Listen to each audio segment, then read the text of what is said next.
Imagine an entire subcontinent, home to millions of people and massive economic output, governed not by a sovereign king or an elected parliament, but by a profit-seeking private business. For decades, that was the exact reality of the British East India Company in India. This chart shows their massive footprint. By the early 19th century, the East India Company possessed a private military larger than most national armies and controlled territories dwarfing standard sovereign nations. They had evolved into a terrifyingly autonomous superpower. The British Crown and Parliament recognized a severe problem. This megacorporation had outgrown its leash. Lawmakers wanted direct control of India's wealth and territory, but they knew that attempting a sudden, overnight seizure of the company's assets would trigger economic shockwaves and total administrative collapse. Instead of an invasion, Parliament chose a different weapon of choice, a series of legal decrees known as the Charter Acts. They designed these laws to execute a slow-motion hostile takeover spanning 40 years. By weaponizing the law over 4 decades, the British government could methodically choke off the company's autonomy, strip away its financial leverage, and absorb its territorial assets without ever firing a shot. The campaign began here in 1813. Inside the halls of Parliament, lawmakers passed the first major legislative strike against the East India Company's autonomy. Up until this point, the company held an absolute legal monopoly on British trade in India. The Charter Act of 1813 shattered that barrier, forcing the doors open and allowing other British merchants to flood into the Indian market. As this chart illustrates, the company's total monopoly dissolved. Parliament granted them exactly one concession. They were permitted to maintain their exclusive grip on the tea trade and the trade routes with China, but only for a fixed term of 20 more years. Along with the economic blow came a massive political maneuver. Parliament inserted a clause explicitly asserting that all Indian territories currently occupied by the company legally belonged directly to the British Crown.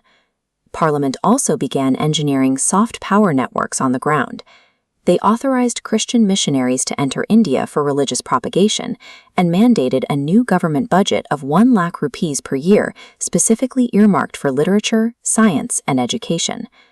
Stripping away the trade monopoly served a highly specific purpose. It forced the company to rely on taxation rather than commerce, eroding their unique financial leverage over London and making them increasingly dependent on the British government for political backing.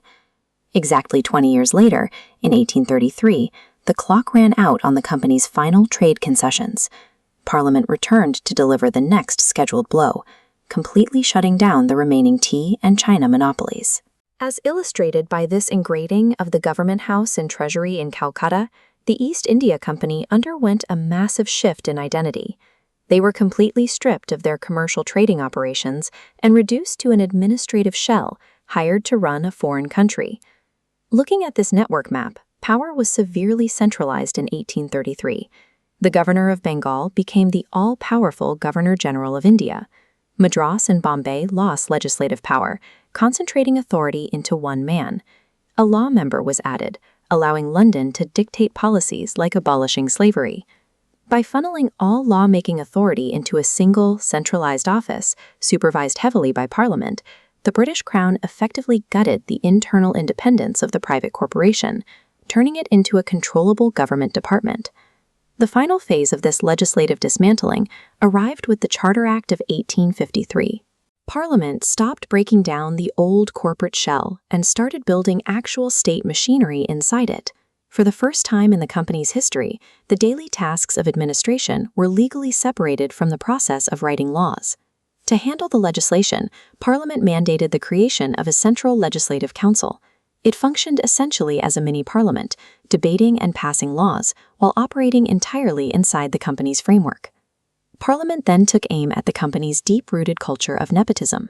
They decreed that the elite Indian Civil Service, the ICS, could no longer be filled by internal appointments, but had to be recruited through open, competitive examinations.